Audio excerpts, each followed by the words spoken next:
child is a moment of excitement as well as anxiety. But in conflict-ridden Gaza, it is even more stressful. We meet a courageous midwife who is improving the odds for many mothers and babies. An anxious family is racing to the hospital. Kifa is about to give birth and she's terrified because she lost her first baby in childbirth. After several miles on the road, they reach the main maternity center for northern Gaza, Shifa Hospital in Gaza City. Kifa has begged Fiza Shaim, a highly respected midwife, to come with her, and she's agreed to supervise the birth. But after the delivery, there's a problem. The newborn son isn't breathing. Fiza calls for oxygen.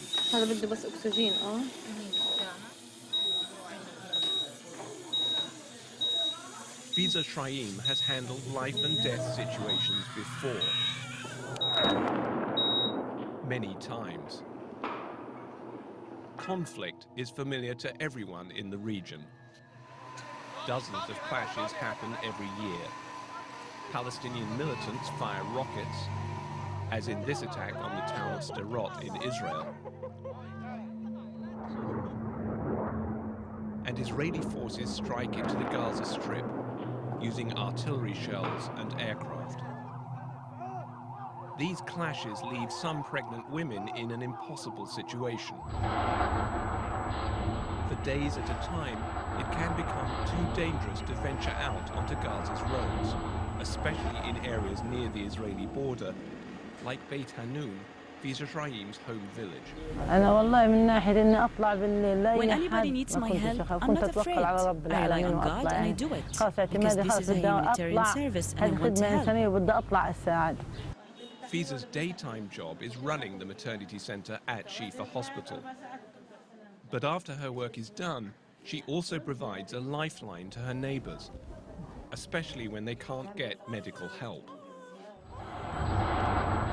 It was 11:30 at night. Tanks had invaded the area and they bombed the bridge. I went into labor and it was impossible to get to the hospital. Afaf Fati was desperate. There were 6 tanks in front of the house. It was night and dark and the sky was filled with aircraft. And you couldn't get out. It was a life or death situation. She crept out of the house without her husband because it was even more dangerous for a man to be on the street. She knew that help was only 500 meters away. She was dilated and ready for delivery, and a bomb went off outside.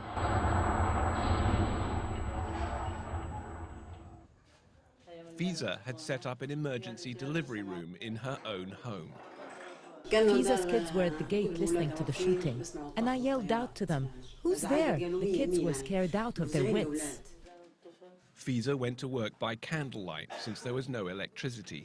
She told me to push, push, and then the head came out. Then came the baby and he started crying. That's when the second explosion made me jump off the bed. She had a baby boy after 8 girls, and she was so happy. She was crying with happiness. The boy is now a thriving 6-year-old. I delivered you during the invasion. Do you remember me? He's one of hundreds of children who owe their lives to Fiza Shaim. During the early 2009 conflict with Israel, in a 3-week period, she helped 52 mothers give birth by setting up an improvised delivery room in this village clinic. This is the unique nature of Gaza. It's never predictable. Osama Abuwaita of the UN's Population Fund, UNFPA, says roads leading to Gaza's border areas with Israel are especially likely to be blocked. In certain areas in Gaza, when there is an emergency or incursion, some areas would be totally isolated, like Beit Hanun, because it has a long road entrance that would be cut and the whole town would be separated from the rest of the Gaza Strip. That's why Fiza is working to train more midwives. and to open more maternity clinics like this one. Fiza was the third of 13 children and the eldest daughter. I had a strong personality. I was the head of the household, and to this day, people know they shouldn't upset me. I was a second mom to my siblings. Fiza's calling started early. When she was only 12 years old, her own mother suddenly went into labor. I saw the baby's head, and she told me not to be afraid. I pulled the baby out and put her beside my mother. Fiza's parents didn't let her study to be a doctor, but later in life she was able to complete a degree in midwifery. She has 13 children of her own and a highly supportive husband who looked after them while she studied. But despite her ambition to improve the odds for Gaza's mothers and babies, life in the enclave remains precarious for many.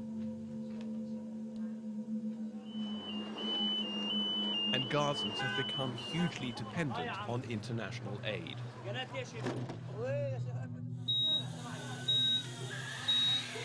Back at Shifa Hospital in Gaza City, Fiza and her colleagues are working hard to save Kifa's baby. Fiza attempts to clear the baby's airway.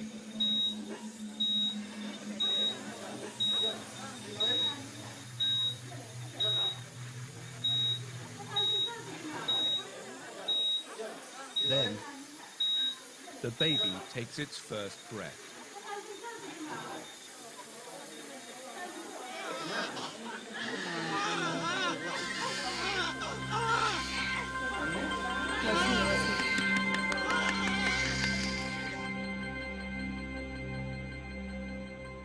It's a marvelous moment for his parents, relief and joy combined.